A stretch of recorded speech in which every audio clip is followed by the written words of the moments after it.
And now I present something of a breakthrough painting for me, a relatively recent one, and one that led to a change in my artistic direction, and a change that still remains surrealism, but is created in a unique and different and more exciting, more free and expressive way.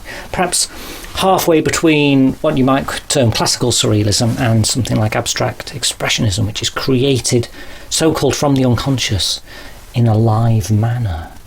This painting is called Improvisation on a Theme of Toad, and I began by painting this simple toad this time without an underdrawing and without preconceived ideas. I just wanted to simply copy the toad in a single layer as an experiment.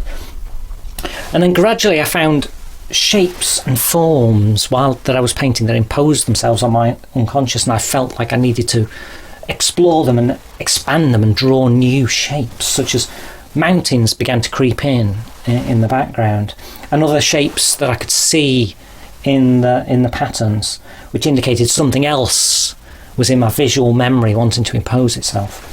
It was quite a little simplistic just to have one single image. So in a way that I normally do with music, it's often useful to have 2 or 3 themes, so you've got a choice of material to work with.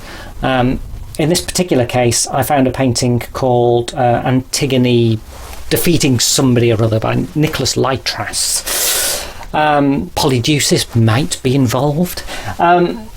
So I found that classical painting and incorporated this figure from that painting because I thought it would be an interesting clash with the toad, interesting clash of colours and of mood.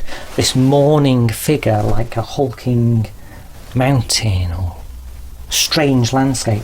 In fact, the whole image has a sort of landscape quality, but only vaguely. There's no horizon as such. There are mountains and mountain-like shapes, cloud-like shapes, but they appear throughout the painting, perhaps like a Chinese or Japanese painting. But all of this was created, the composition was created spontaneously, so the balance and the balancing act of composing took place while I was painting. This always makes things a little more complicated because it means you're making changes as painting, so it's more difficult to get the lights light, more difficult to get the darks dark, because the essence and important thing in painting, in oil painting in particular, is to paint the right colour in the right place with the very first stroke, which is impossible with this sort of technique. This is almost like a Max Ernstian stretch of the unconscious. It's like a copying process, but only a semi-copying process, because you're exploring and inventing at the same time, which is wonderful really, because it means you create something that's naturally has an enigmatic quality.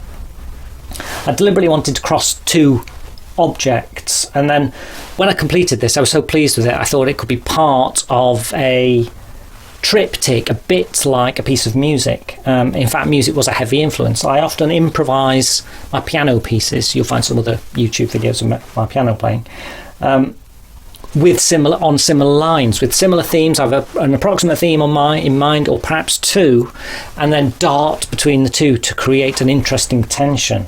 And like I've done here with the toad and the creature, that was an interesting word, the toad and the hulking figure.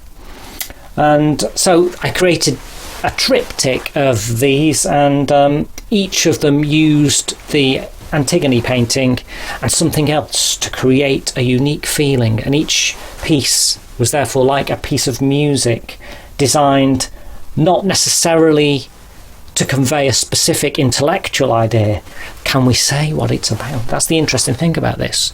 It's up to you. It's a dialogue. You can decide what it's about, and even I don't know what it's about. That's why it's art like this is engaging, because it has unanswered questions.